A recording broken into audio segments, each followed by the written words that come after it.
welcome back. Strength and Stories. How's it going?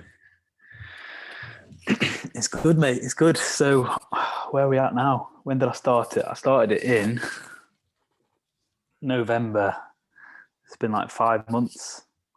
It's going well, yeah. I managed to keep it consistent, post a week.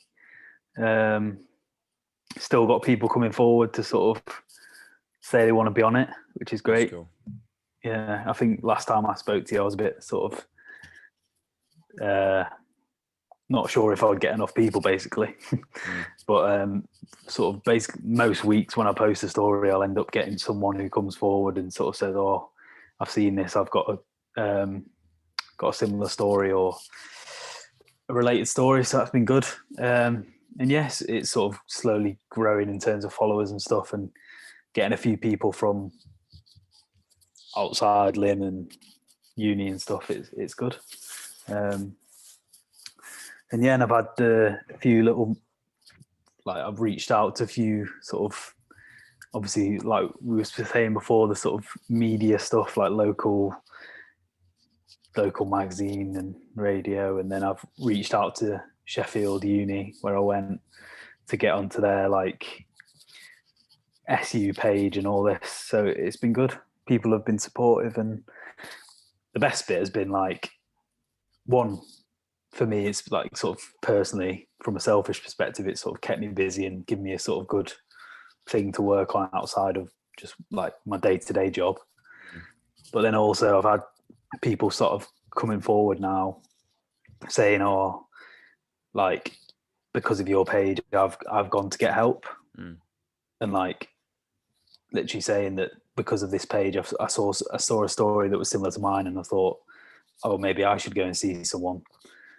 Seen it, and then they're now on the road to like feeling better. So which is like obviously amazing to hear. But yeah, it's been good. It's good. I like it. I'm still want to keep it going, but it's still relatively early days, and obviously it's still small, but we're getting there. How'd you deal with that type of recognition when people come to you and was like, because I read something from your page, I've now gone to get help? How do you end up dealing with that, man? Because that's heavy. Yeah. To be honest, I don't think I process it really. I think I read it, and this is probably linked to some of my own stuff really, is that I don't really acknowledge it and sort of give myself credit. But obviously, like I'll get the odd moment where I actually just stop and think about it, and I'm like, "Wow, okay, you've helped someone there." But I think, which is what I tried to do. I'm trying to do that more, is like focus on those things rather than like how many followers it's got and how many likes and all that. But yeah, I mean, obviously that is like mad when I do try and sort of, because if I get a message like that, I try to sort of process it more and think like, okay, yeah, like pat on the back, you've done, like, because of the page, it's helped someone. It's just a nice feeling, isn't it, to know that you've helped someone, or especially because I know I've obviously been there myself, so it's like, yeah, feeling like you've helped someone in that position is good. I think it's, yeah, I don't really process it quite a lot of the time. I think, yeah, it doesn't really sink in. Yeah, it's really weird though, right? Because it's something that you set out to achieve, and then once you've achieved it, you're like, well, what do I do? You know what I mean? Like, you kind of worked so hard and reached out to a lot of people, processed it, did the hard yards to get this thing up, and then when it actually hits the mark, you're like, well, what's next? I know, and it's a bit weird, and I'm sure you've had like similar with your poetry and all that and all your stuff, but it's about, I think, enjoying the process. So I know it's like cliche, but when I first started it, I was always just like, okay, followers, I need more followers, and that was how I was judging it, like the success of it. But I realized that, and I think probably quite a lot of people do it, is just, if you're constantly thinking, oh, I want more followers, you'll never be sort of satisfied or take pleasure from it, because you'll always have more, like, further to go.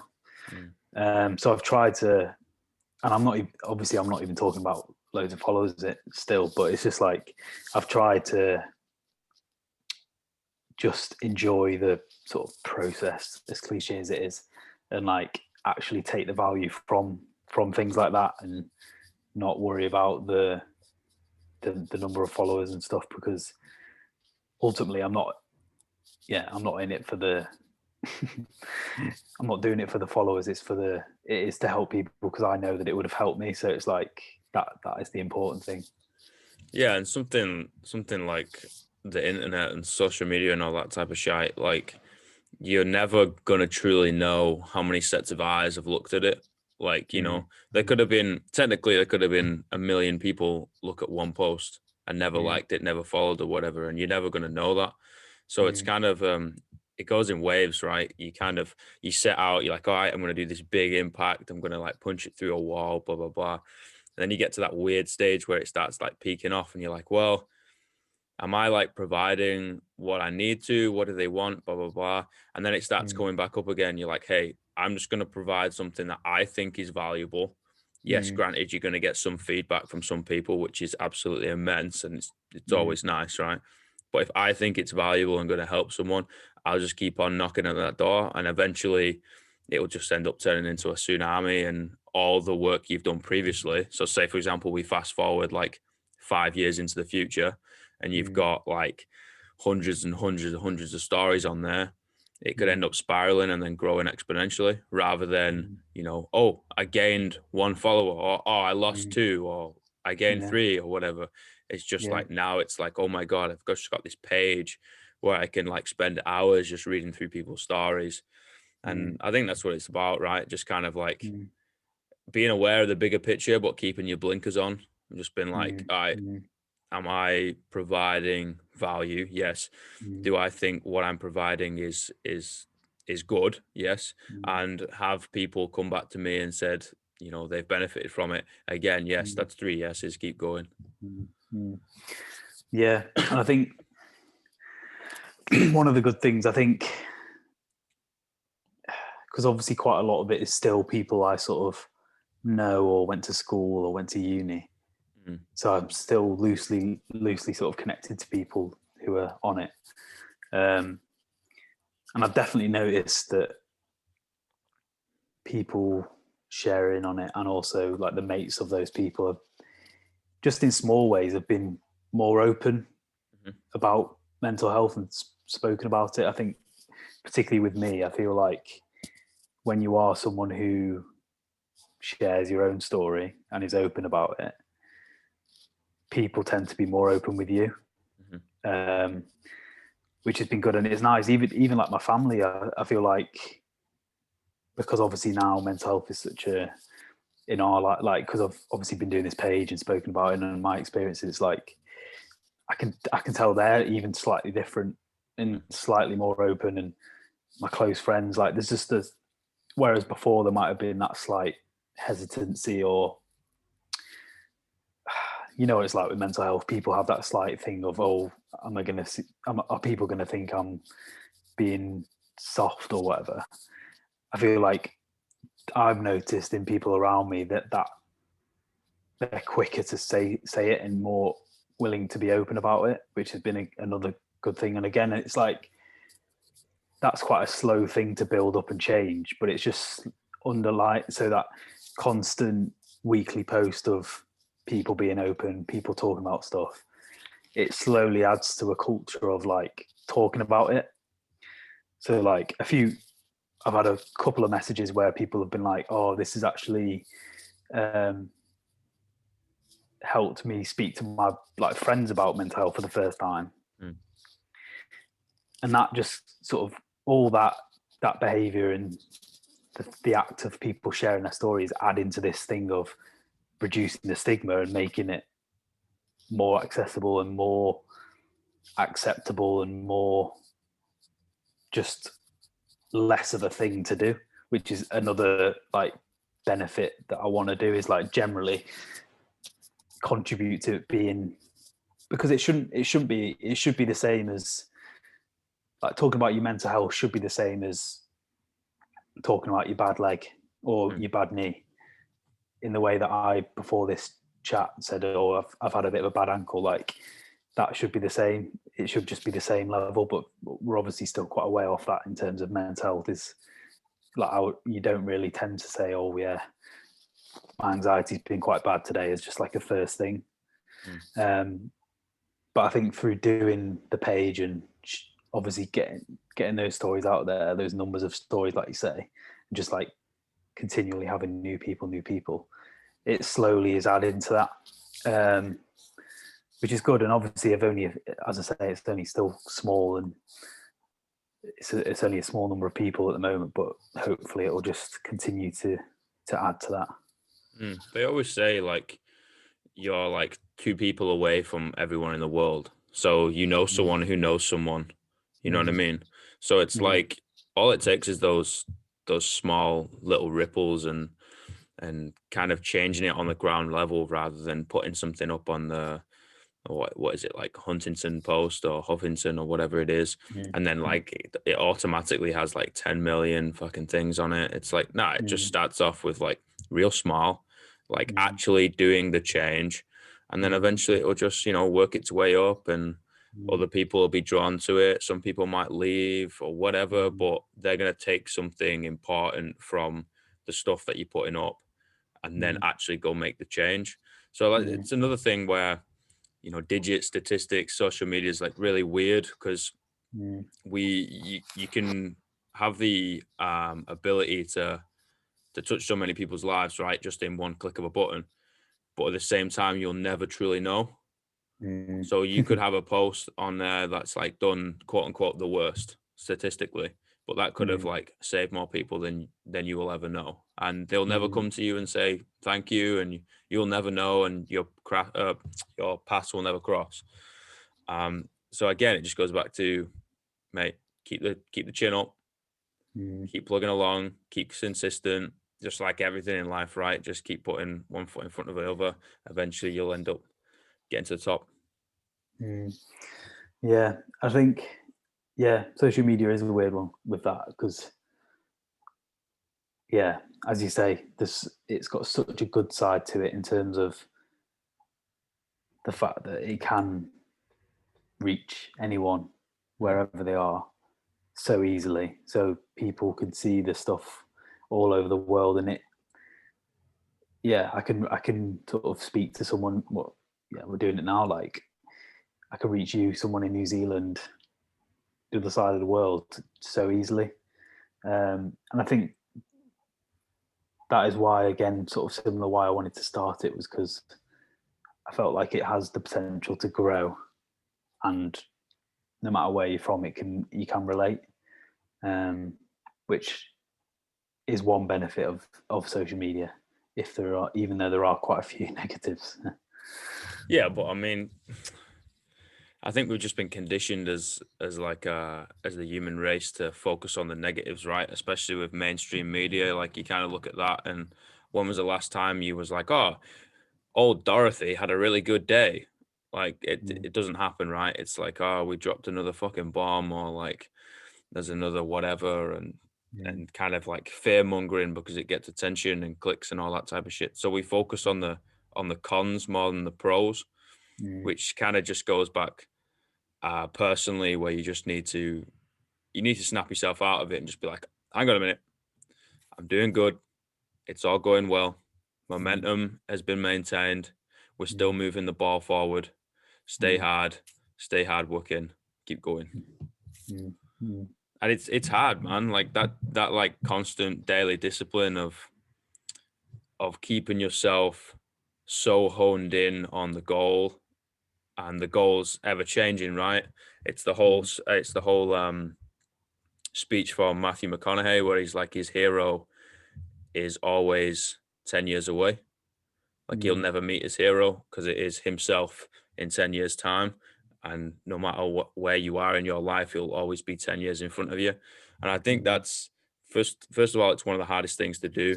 But second of all, I think it's the most important thing to do, because it just kind of keeps your head level and just be like, no, you know, I'm proud of myself, but I'm not satisfied. I'm not going to rest on my laurels. And then also, when things do end up kicking off, I'm not going to be like a cat in headlights and just be like, well, what's next? Mm, mm. Yeah, yeah. It's been good. I think like having that regular thing to focus on every week, and obviously, I mean, it's not like a sort of every other day when I'm not working, I need to do it. It's manageable. Clearly, it's only that one a week, but it's a good enough level where it does give me that sort of stuff to do around it, and I'm sort of always thinking, oh, have I got someone lined up for this week? Mm-hmm. When should we record it? When like it just gives you that thing to keep ticking over, and then having that regular goal of okay, Sunday afternoon post is good, and I feel like it almost people then get used to it. Like, oh yeah, okay, every Sunday. It's just you get used to that consistency. People like it, and then eventually, if it got a bit bigger, it'll be like, okay, yeah, Sunday. I know that'll come. Then that post. Then that post. Then gives that sort of fixed quality to it. It's like a consistent lifeline. Yeah, and it's like when you know something's going to be on TV every week at the same time. It's like okay, it's almost like a comfort of like that structure and that same time. I don't know, and I think yeah, I mean I'm still a way off that sort of level, but it's just continuing that and getting to the point where people know where it's going to be and yeah, what it's going to be about.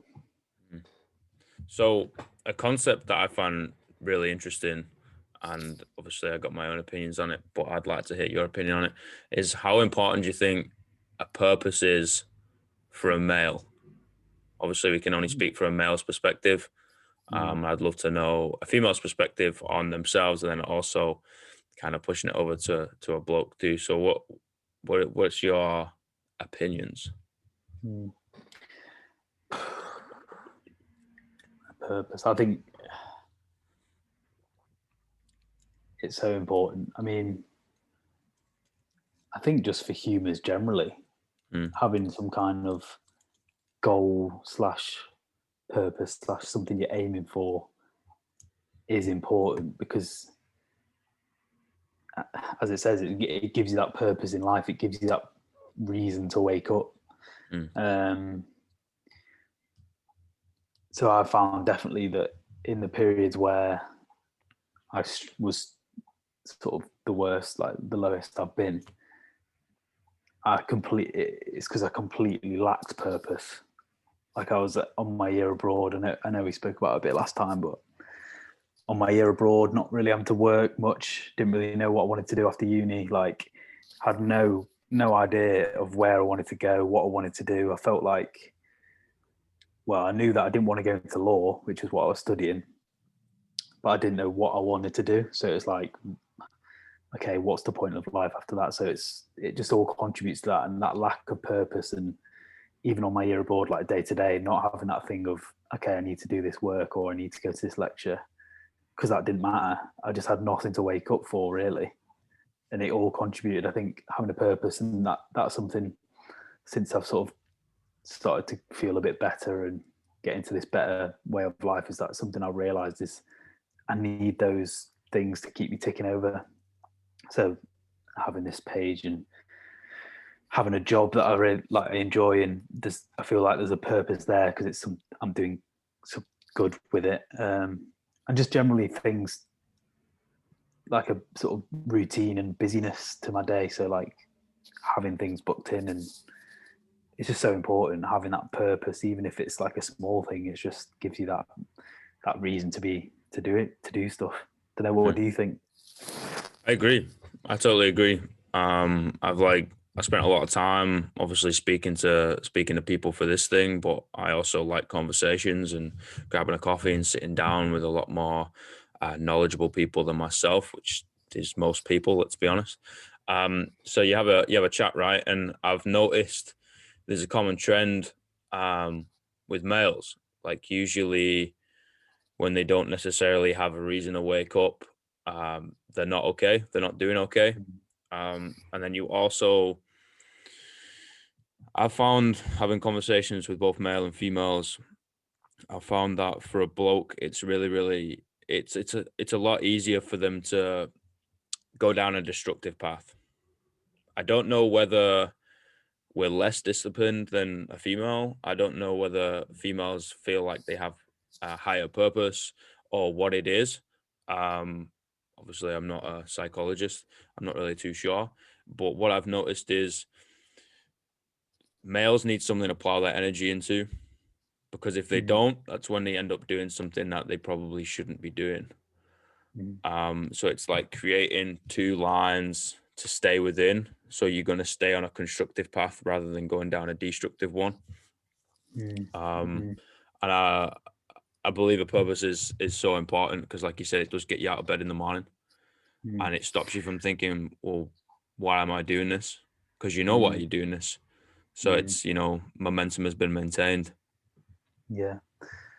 Yeah, definitely. I think, as I say, it can be anything. It doesn't have to be a sort of, oh, I'm going to change the world or solve the issues of the day. It's like literally like, oh no, I'm going to exercise 3 times a week. Things like that. Just some kind of goals or small targets. And again, as I was saying before, I don't think it's not all about. It's good to have a goal. It's good to have goals, definitely, because it gives you that aim. But at the same time, you need to have awareness of the journey and the process, because it can go 2 ways. So where I was at when I was really sort of ill mentally, I had no purpose, no goals, no nothing, no ambition about future life, no aim, sort of anything. So for me, then having those goals starting to come when I got a new job and when I started this Instagram thing were good, because it filled that hole then, because I had stuff to aim for. But I think it's this classic human mind, like you always sort of take it too far either way. I think it's easy, which is what I sort of touched on earlier. It's like it's easy to then go too far with the goals, and then sort of place too much emphasis and like pin everything on them. Because, say for example, with Strength in Stories, if I was like, right, when I get to 1,000 followers, I'm going to be happy.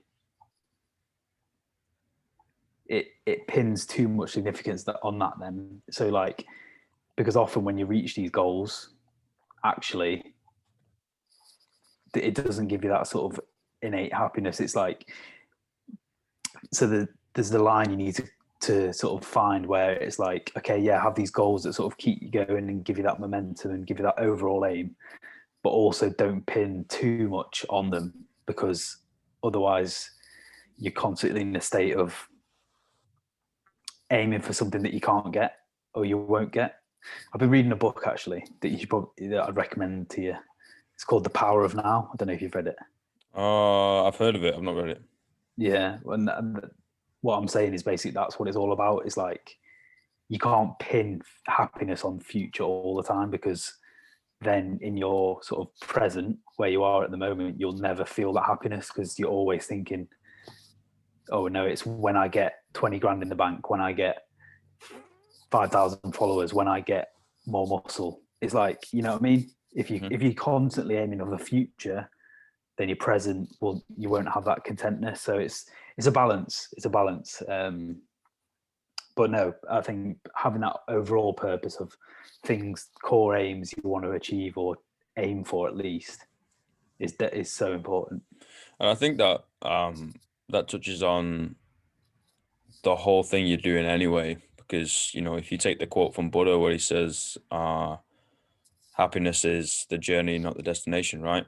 So the journey of fulfilling your purpose should be where you find happiness.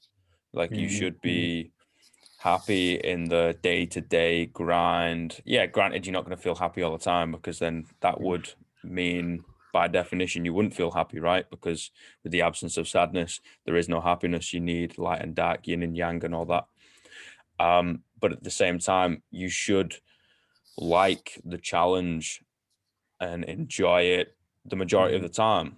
And that's when you know you've got, quote unquote, the right purpose, right? The right thing you're aiming towards. However, I'm going to play devil's advocate.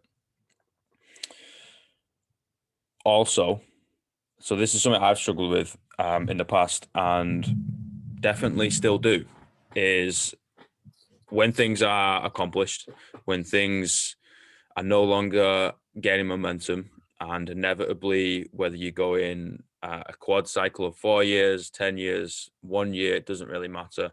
Things end up slowing down and then end up stagnating, right? And some people go on holiday, some people take a sabbatical, whatever it is.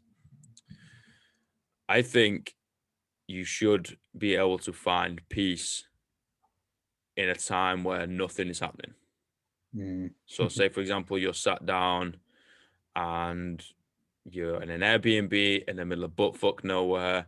You're not posting anything. You're not doing anything. You're not working. You're not training. You're not doing anything. You're just calm. I think you should have the ability to try and do that. However, I will be the first one to admit it. I don't know how. No. I think it's one of the hardest things, especially for a male. So the type of male I am literally that purpose-driven bloke. I have to do it because this is why I get up in the morning. Blah blah blah blah blah. Yet you strip that away because I think you do need times where nothing happens, and the thing that you are most fearful of is probably the thing you should be doing. Right? Again, that's hypocritical because I hate heights and I'm not going to jump out of an airplane. All right, but at the same time, oh no, I'm so purpose driven, blah, blah, blah, blah. I have to do this. I have to maintain momentum. I have to create some sort of construction, positivity, whatever it is. Oh, productivity, that's the one. I probably should go sit down on a rock somewhere overlooking a waterfall or the sea and just like watch it for a week. It's like, why? It's like, because then you get both sides. Yeah, definitely. And I think, yeah, that is the dream, being able to sort of be content just with nothing and doing nothing, relaxing. Because, and again, this is something that I spoke about a lot with my like therapist. Was she was basically challenging me because I was sort of similar, where I couldn't, once I'd got out of my sort of worst stage, I couldn't let myself relax. I was like, right, I need to always be productive, always be doing something. And it got to the point where I was like, felt guilty if I just had a little slight rest from anything. So it's like, you don't want to get to the point where you can't relax, because then like it's not healthy. You just constantly, if you're constantly obsessing over productivity and having to be busy, then it's not sustainable as well. I think that can then cause further mental issues or physical issues down the line. I think there's definitely a big balance, and it's like, it's something I think about because I'm like, oh, and that's I think, probably thinking about it, that is one of my sort of things where I want to get to, is like getting to the point where I can just have a weekend of sort of doing nothing and feel fine. Because I still think if I have a couple of days or a few days in a row where, like even this, we've just had the Easter weekend, bank holidays, so 4 days off work. And by yesterday, I was sort of getting a bit restless and, oh God, I'm not being productive, and sort of bit negative in my head, and just from a few days of rest. So it's like, it's a difficult one, because I think that is, like you say, you should be able to, but it's often like the hardest thing to do is just chill out and like fully chill and give yourself a break. Because, and it's silly really, I think it is programmed into us, is almost to like work and constantly striving. Whereas actually, why should you feel guilty for giving your body a break? Like, that's part of the process as well. Rest in the work you do, rest, recovery, such a key part. and that's one thing I actually did with my therapist, is like seeing rest as a productive thing,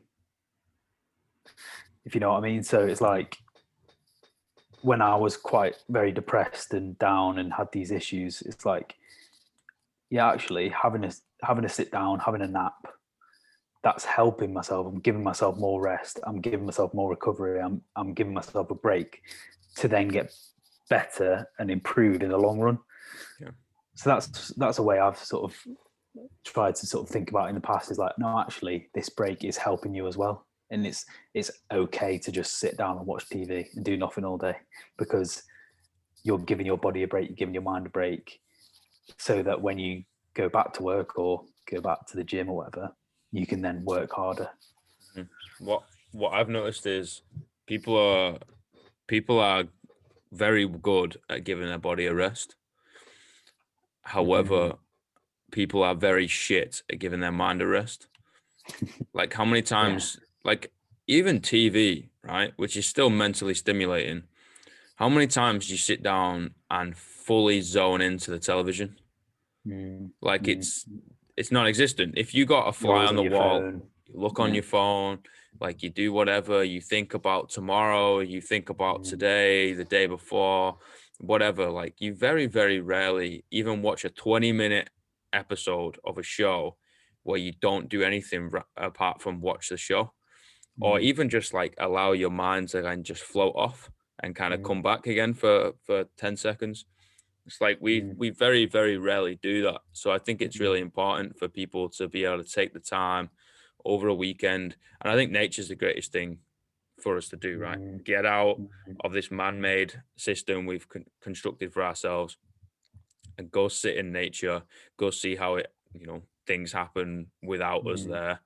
And just be, see what it's like, smell what the air smells like, see what it looks like, fucking, feel the rocks, like literally just like break everything down to the point where if I came up to you and was like, Dan, what you thinking? You'd be like, nothing. I'd be like, what do you mean nothing? It's just like, well, I'm kind of just like being. I'm just allowing the world to like rotate around me, and I'm just kind of sat on it, just enjoying the view. Just present. Yeah. Yeah. And mate, you have to read that book, because that is literally what it's all about. It's like presence in the moment. I feel like you'll really enjoy it. But yeah, definitely. And that's again linked to like the mindfulness stuff and sort of meditation and stuff, which again is, I feel like it's becoming more popular because of that. Is like people are realizing how full on and 24/7 constant barrage our lives are, especially with technology and social media and our phones. It's like more and more people are realizing that actually, yeah, I do need 10 minutes where I don't do anything. I just sit with my thoughts. And that actually as humans, we need that as well. We can't just have constant stimulus and communication and everything just piled on top of us. It's actually, you do need to just do nothing as well. Yeah, man, that's where meditation comes in, and even journaling comes in, where you get to the only thing you think about is how you feel rather than external things that are tangible, right? You just kind of bring everything back intrinsic, and you're like, all right, how do I feel? Blah, blah, blah. I'm going to write that down. The only thing you're going to be concentrating on is the thing that you're doing. I think it's dead important, man. But at the same time, on a pursuit of productivity, people feel guilty to be able to do that. I know, it's a massive thing, and it is hard. I feel like it is a society thing, because I feel like it's programmed into us that we need to constantly be on that journey of the next thing, promotion, more money, the next goal. I think it is just what programmed into us from an early age of succeeding and always on to the next thing, and that causes that guilt then of when you are sat around. It's like, oh, there's always something else I could be doing, And again, that was something I like struggle with a lot, and I still do. It's just like, and it's about challenging that voice in your head and sort of saying, no, actually, you're allowed to chill. You're allowed to watch TV. You're allowed to read something that's not necessarily achieving a goal, but it's just for enjoyment's sake. Like, and the way I try and rationalize it with myself is like, life is so short. Like, it is so short. You need to enjoy it. There's no point unless you enjoy it or you get some worth from it. So it's like, if you do want to take a day where you're enjoying watching Netflix all day, like, that's a good day. In the grand scheme of things, you're not, that extra day of graft or stress or guilt that you've had because you've not been doing this extra thing, will that matter at the end of the day? Like, you've got your broad goals that you want to try and achieve. Yeah, that may affect how you are at the end of everything, but it's like, you'll get by without having to do sort of one little task.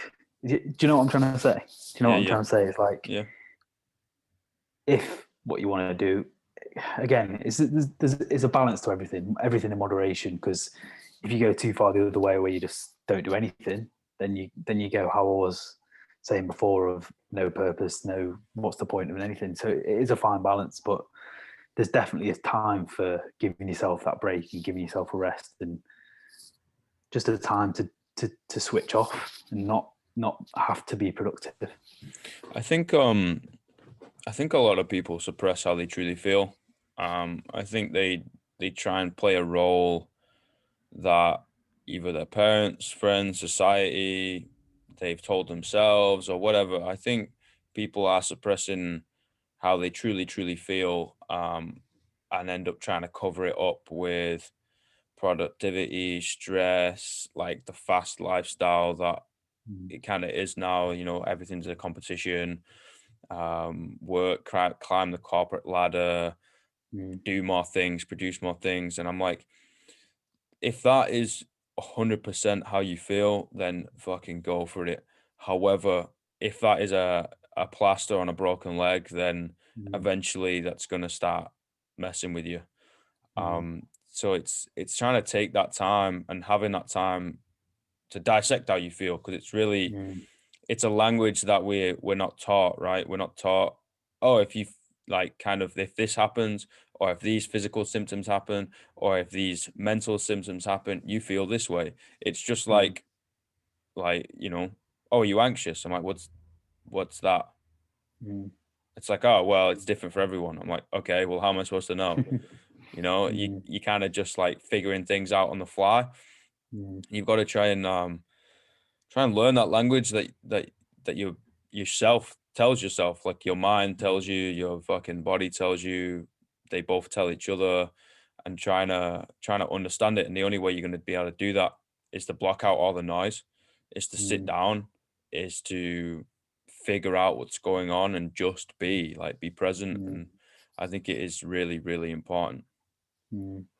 Yeah, I think getting in tune with yourself, like your mind and your body, is so important. And like what you're saying about journaling and writing down how you feel, or even just sort of thinking how you feel, like listening to how yourself feel, what your body's feeling. Are you feeling stressed?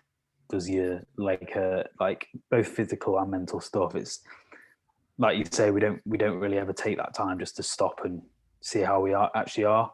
I think often, you're on this busy life, busy thing, and you think you're fine, and then suddenly you'll get hit by a panic attack or big drop in mood, or I don't know, you know what I mean? You're some kind of instant thing, and then you actually, like, when you look back in hindsight, it's like, okay, oh yeah, actually that month I didn't take any time for myself. I wasn't seeing the warning signs of stress, and I wasn't listening to my body in terms of how I was feeling, and was I still enjoying things, and all that. And again, I think that's a big part of mindfulness is just being aware of yourself and your emotions and your thoughts, and just monitoring yourself, because you just taking that time to sort of say, okay, am I okay at the moment? And I think just that, from that point of what you were saying about like the language, that's another thing I've noticed from the page Strength in Stories. A lot of people, especially at school, they didn't have a clue what mental health was. And I feel like our generation, hopefully we're the last now, and I feel like the younger kids are getting taught more about it. At school, we didn't get taught what anxiety was, what depression was, what the symptoms were. Like, we didn't have that vocabulary, like you say. And so many of the people I've spoken to, and I think you said it in your story actually, is like, when you look back now on yourself as a younger person, you were anxious, you had anxiety, but at the time, and this is for me as well, so at the time I just thought, oh, I just worry. This is just how I am. This is just normal human. This is just what humans do, like constant anxiety. But now when you look back, you're like, okay, actually that was a mental health condition. That was anxiety. It's interesting that when we're at that young age, it takes people getting older and being able to research it themselves or find out about it at uni, that they then actually realize what mental health things are. And so many people on the page have said that. It's like, I didn't have a vocabulary when I was younger to know what was wrong with me. I didn't know what mental health was. I didn't know what to look out for. I didn't know what the symptoms were. And hopefully that's changing. I think it is. And I think it is becoming more prominent where that kids are being taught more to talk about their feelings and things like that. But it's just another interesting point in terms of like the mental health side. Is like, from an early age, like the education around it, well, when we were younger, wasn't there.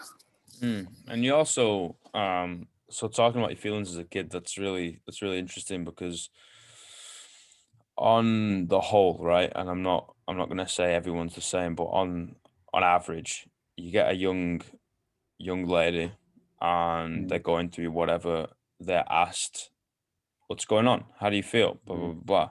Whether that is a daughter to a mother figure or whatever, it could be different, right? However, you flip that on the head, and if you get a young boy who's, breaking down and crying or whatever, what's the first thing you hear as a young kid? Is like, don't cry, soften up, man up, or like, don't worry about it. It's going to be all right. You're like, wait, you don't know how this kid's feeling. Like, this kid could be crying for something completely different, and you just think, oh, he stubbed his toe, man up, get over it, life hurts, carry on, sort of thing. Yet if it's the lady, it's like, oh, what's going on? Like, how are you feeling? Blah, blah, blah, blah. And no wonder they're better at talking about feelings and understand what goes on in their body a lot more, because they're conditioned to do it from a young age. Yet again, on the other side, no wonder we're shit, because we're just told, no, just get on with it. Yeah. I think there is a lot more awareness of that now, and hopefully, because even though our generation is definitely better than like our parents, for example, there is still massively that whole thing of like lads not wanting to talk about their feelings to anyone, not show weakness, perceived weakness, not show emotion, not show vulnerability. And I think that can only change with sort of education and parents sort of instilling that. But yeah, and everyone knows now, it's like, I mean, the figures around male suicide are like horrendous, and it's not a surprise, is it? Because a lot of men can't speak about how they feel, and that ultimately ends up with, if you're bottling up something so much, it's like you then have that crisis, and the only escape is to kill yourself. So it is interesting, and hopefully it is changing. I think But it's both difficult. sexes have a responsibility to respect the other one, and they should take some responsibility of be like, okay, they're acting strange in this way. First of all, we should learn more about how the other sex works Mm, biologically and also mentally. So then two, we're no longer ignorant whenever we get older and we start developing relationships and blah blah blah blah. You meet different people from different places, blah blah blah blah. You know, it's like it's no longer just like, she's acting really weird, or mm, he's a bit of a pansy or whatever. It's just mm, like, mm, no, you can actually understand what's going on. And also, you know, how many times have you just been like, she doesn't want like an emotional man mm, or something like that. So it's yet another fucking card on the pile of just been like, okay, if I am feeling emotion, I can't display it. Okay, so I mm, have got to keep it in, blah blah blah blah. mm, And again, it just goes back to learn what you're not and learn what you are. So mm, then you're less ignorant to everything. mm, mm, mm. Yeah, and yeah, it's just that and that education generally of like changing the perspective on these things of and encouraging that openness and yeah, just that change of view that you can't. And again, I think it is getting there. I think things like social media, we are getting to a place where people are sort of saying that, yeah, I'm not like celebrities or whatever. It's like, yeah, I'm not perfect all the time. They're sort of opening that door a bit more to show what real life is like, because we all know that everyone's life is up and down and not all perfect. So yeah, I think it's just hopefully with that with increased education about it, it will improve. But there's definitely a long way to go still. Mm. A long way to go. What do you do to find your present? How do you stay present? What do you do? Mm. It's tough because again, that's something I've tried to work on. I think I tried just to either go back to my breath, count my breath, or one thing I do is like just look around the room at the different colors. So you can Oh wow. like, I think it might be in the book, or I've seen it online or somewhere, but it's like you go through and you try and find each color of the rainbow in the room that you are. So you'll work around and see something red, yellow, blah, blah, blah. And that's a good thing that I've tried to do.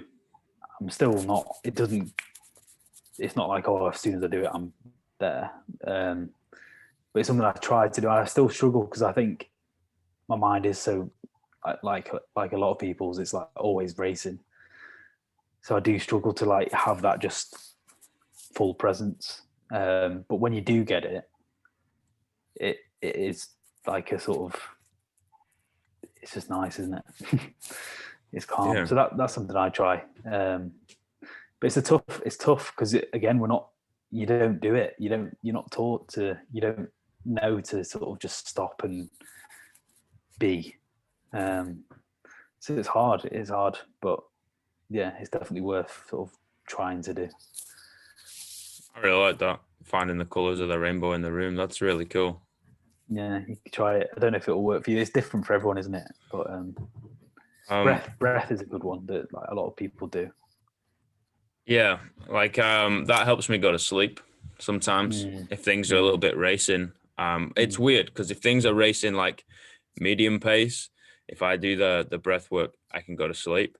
Yeah, if things are going absolutely mental, like it's Armageddon in my head, then you might as well like fucking flick the TV back on because that's not gonna, Yeah, it doesn't work all the time. But no. I know I'm an all or nothing type of bloke, like ride or die, do or die, whatever you want to call me. Like it's all true. Like I will go balls to the wall with work. And then when I'm not, I don't do anything. Like I do not, you can't find me, you can't contact me, blah, blah, blah. I disappear. I usually go really nomadic. I get in the car and drive. It's like, where are you going? I don't know. I'm going that way. And then maybe if I hit the ocean, I'll go a different way, you know, Mm. and I'll just kind of like I'll be in nature, and I'll write a lot of stuff down. Because obviously with the whole poetry and stuff, Mm. and I'll just kind of, yeah, I'll go Mm. off the grid. I'll delete everything Mm. from my phone. I Mm. usually don't have it on either. Mm.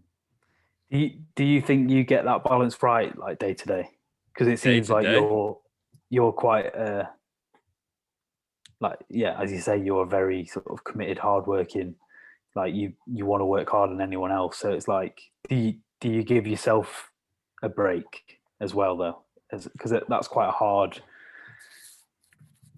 thing to do, and I can imagine you're someone who's sort of never satisfied almost. 100%. Like Mm. it's really weird, right? So I'm sat next to my bookshelf, right? Mm. And my book's on my bookshelf. And I'll look at it and I don't really feel much. Like Mm. I feel proud, don't get me wrong. Um, but at the same time I'm like, it's Mm. done. What's next? Mm. Um, so it's weird in that sense. Day to day is a really, really tough question. Like for me, I'm blessed because training is my church. Mm. Like if I don't train, I'm a psycho. Like Mm. I'm not okay myself, and I'm also not okay to be around. Mm. Um, Especially with when I have the noise of day to day. If Mm. I'm, completely nomadic and out in the bush somewhere, then no, I don't train. But Mm. I'm also peaceful and calm, and my head is the only thing I'm concentrating on is if I'm driving, obviously driving, but is like the scenery around me. I hear the birds, I feel the wind. I like put my hand in the mud and just like feel it around. Like Mm. that's what I'm present that way. But nah, training keeps me sane because Mm. this is my time to train. You know, I will always make time for other people and I'll always help people, blah, blah, blah, blah. But like the Bible doesn't give a fuck about you, whether you're 80 or 8, it will always Mm. weigh the same. Mm. And I could come in having the worst day of my life, or I could come in and having the best day of my life, and I could load the bar to 100 kilos and it will still be the same. Mm. Yeah, I think just while you were speaking, I think actually exercise and maybe specifically like gym stuff and weights is quite it does bring you to the sort of now, doesn't it? In terms of Yeah. it brings you back to that moment of a lift. What's going on in my body at that time? How do I do it? So I think it's almost like it is, and people do say that it's like a form of meditation, isn't it? Because it's like you're 100%. in that moment of that's all you're focusing on. And that's why I like Olympic weightlifting, Mm. because you don't have a degree for error. Like Mm. in the snatch, like if you like go onto your toes, little too, yeah, it's funny words, right? Snatch, jerk. It's just yeah. I can. It's just like yeah. If it goes wrong, you're screwed. Yeah, you fucked. Like it could be a barbell, or you could load that fucker up to a 1 rep max.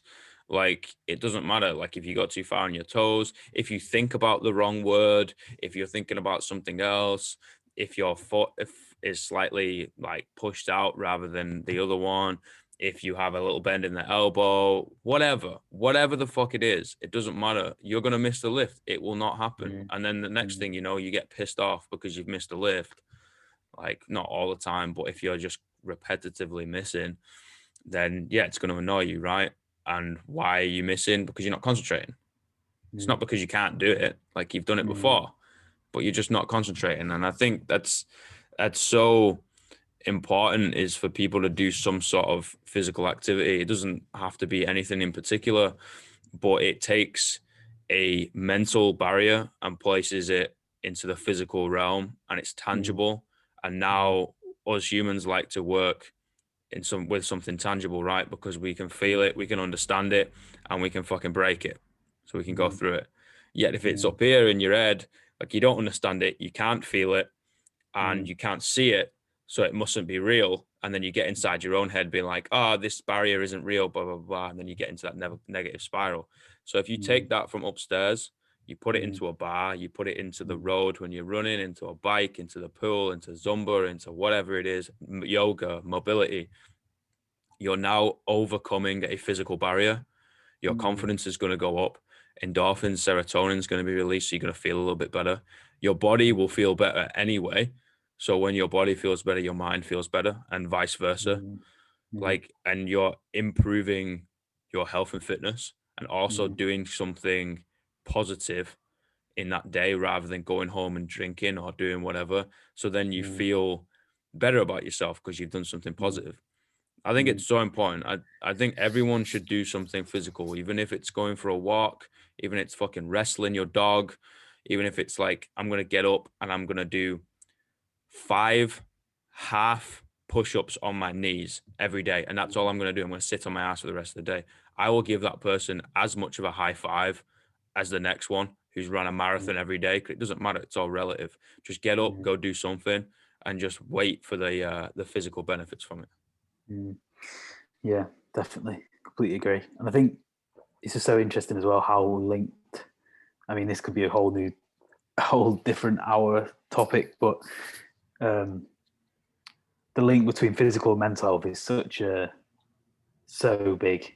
It's so big, isn't it? It's all linked, like you say. If you're feeling well physically, you feel better mentally, and vice versa. It's interesting. I wonder if we'll ever get to the point where it will just be health. We will, because I'm going to do it. You on that mission? Yeah, I mean, everyone I talk to, I basically say, stop saying your mental health, because it's your fucking health. Like, you can be the fittest human being on the planet, but depressed as shit, and you're not healthy. Or really or you could be like incredibly happy upstairs, yet your body is shit all health on it. Like, you're not healthy. Like, I don't care. Like, it's not two separate things anymore. It's now health and fitness. It's not, physical health and fitness. There's a complete difference, and it is the synergy between the two. Yeah, I mean, look at me. Like, I coach and I fucking do poetry. Like, that's me. That's my job. Like, jobs, if you want to call it that. Like that. It's two things, but now it's one thing. And I will take aspects of both and apply it together. Like, I had a meeting at the library to help their young youth, and hopefully it's going to start after Easter because the library's shut down and blah, blah, blah. But a meeting there, and I make the point for the physical when I'm talking about the mental. And then I'm in the gym and I make a point about the mental with the poetry or whatever, or I've spoke to someone else, or I was like, oh, strength in stories, blah, blah, blah, go check this out. I was like, but I'm talking about physical. I'm like, it's the same. Because how many times have you been in a bad mental state and then your back starts hurting, or your knees are a little bit throbbing, and then switch it on the other side. I speak to athletes, right? I'll be around athletes. I'm like, how many times have your knees not felt okay, or your shoulders a bit niggly, or your body just feels a little bit not as quick as it should do? And how many times that affected your head? It's like, oh, it just makes me pissed off. I'm like, there you go. Like, it's the same. It's exactly the same. We're connected by this thing called a neck, like, we're not like two separate things walking around holding our head. Like, we are one body. All one. We're all one. I'm telling you, mate, I'm going to change it. It's going to be health. It's going to happen. Yeah. We'll get there. We will. Hey, I fucking appreciate your time. I won't take you too long. You can go watch EastEnders or whatever you do. Yeah, cheers. It's been good. It's good. It's always good to catch up. And yeah, we'll hopefully speak again in a few months, probably. Yes, sir. Always there. Keep consistent, mate. Like, it's big things coming. Like, it's really hard to keep your eyes on the small steps, but you what did Steve Jobs say? You can only connect the dots by looking back. So you just got to trust the process, and it all works out. And that's the thing, man. Keep your blinkers on, keep going. And the next thing you know, we'll be sat having a pint somewhere or a coffee somewhere, and we'll just turn around and be like, what the fuck did we end up doing? Like, this is crazy. Yeah. And get your ass down here. I know. I need to. But yeah, nice one, mate. Mate, peace. Look after your family. Cheers. See you in a bit. Take it easy, man. See you.